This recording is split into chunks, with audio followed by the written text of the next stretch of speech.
Anyhow, to sum up, not only so that your mind will not be affected by misfortune and suffering, but also to be able to draw happiness and peace of mind out of these things themselves. What we need to do is this. Do not see inner problems like illness or outer troubles like rival spirits or scandalous gossip as something undesirable and unpleasant, but instead simply get used to seeing them as something pleasing and delightful.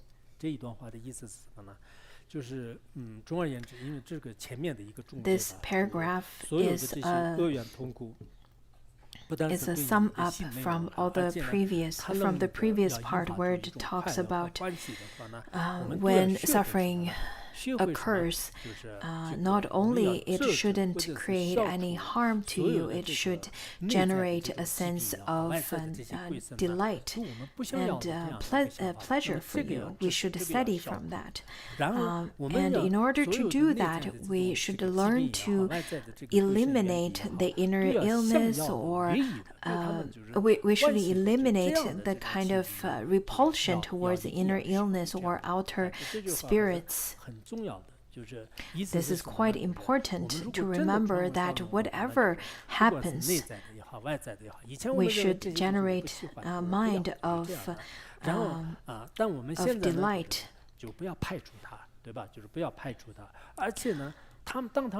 If we want to transform it into enlightenment, let it be inner or outer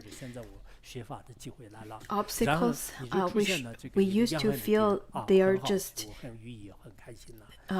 things that we don't like, we don't want, but now not only we shouldn't push them away. When they do occur in our life, we should think, wow, there's the opportunity.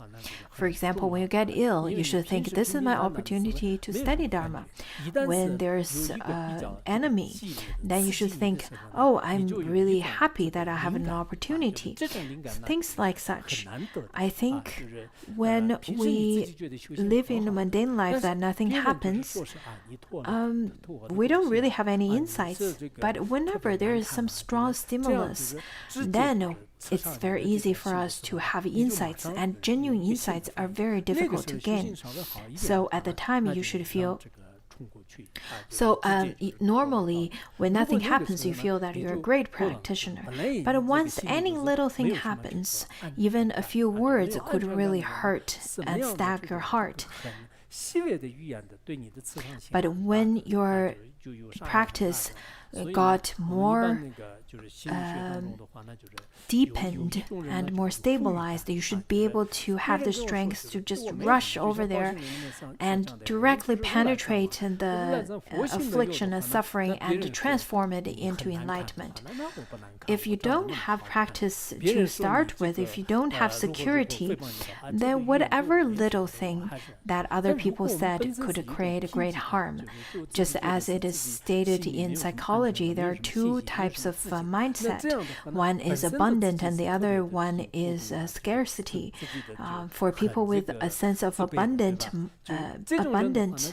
mindset, just as stated in Uttara Tantra Shastra, where it says that we have Buddha nature, and since you have Buddha nature, even if other people says the most offensive things to you, you wouldn't care, since you have the most precious thing, that is Buddha nature. However other people would slander you, you would feel it's okay. It's nothing at all compared to Buddha nature, the inner richness. And then if you have an inadequate mindset, and you have a scarcity mindset, have no confidence whatsoever to begin with, and then whatever little thing other people could probably mention without even the intention to say it to you, you would feel that it is targeted to you and get lots of harm. So for normal or mundane practitioners, they would feel that it is my opportunity to practice the Dharma when everything is prepared and everything's ready. But for good practitioners, even if nothing's working out, they would feel that this is my opportunity to practice the Dharma. There is a great difference between the two types of mindset. For the mundane practitioners, if they receive their salary, if their house is no longer leaking, if everything's good, if weather's good, all the conditions are already there, they feel that this is the best time to practice meditation, and they will do that. But if you have better practice, if you're more stable, then you should recognize that even if today nothing goes well, everything is so unfortunate, nothing works out, and it's suffering on suffering, and that's the time to practice. This is a great practitioner. I think in Buddhism there are so many teachings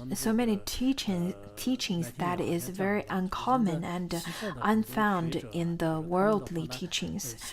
Just as I said the other day, that in the West, people would go and seek for help from psychiatrists or psychologists right away through consultation.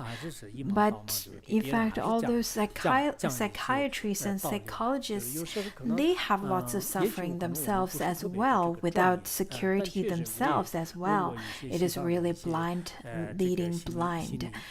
All they can do is to give theoretical teachings, but of course, maybe I am not so professional in terms of psychology, but I've also consulted some of those Western psychologists.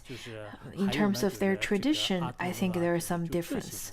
For example, the lineage master of Western psychology, that is their Samadabhadra, the Samadabhadra of Western psychology, are Freud or Jung and Adler, all of whom developed their theory less than 100 years ago. And before that, psychology was really a blank to start with. There's really no genuine lineage to start with. For example, Adler has more emphasis on the more positive part.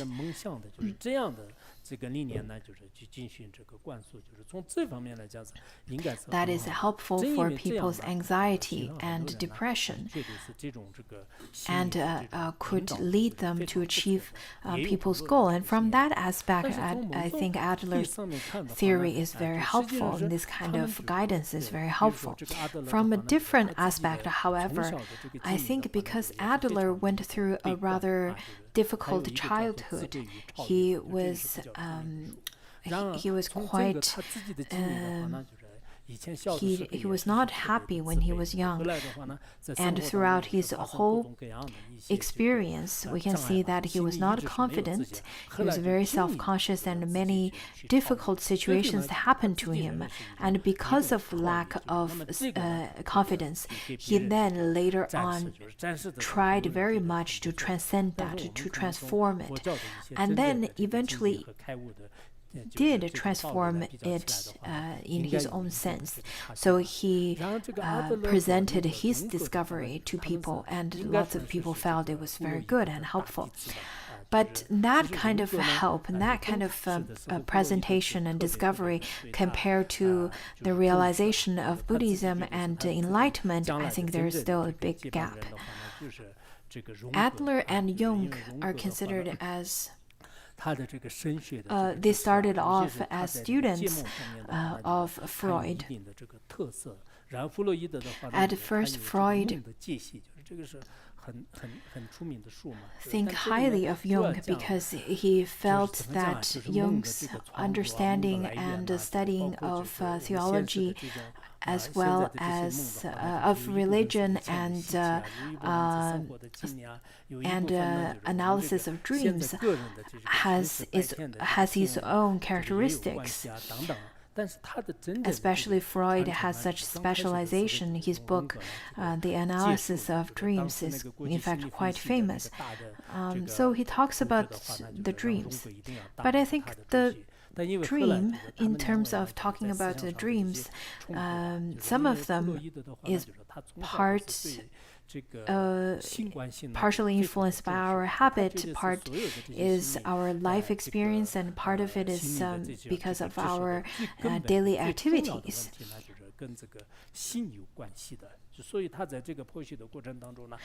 And Freud thinks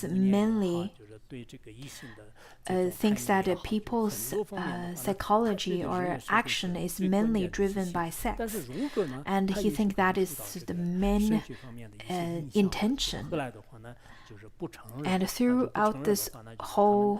his teaching, he felt that this is really the driving force behind human action and human psychology.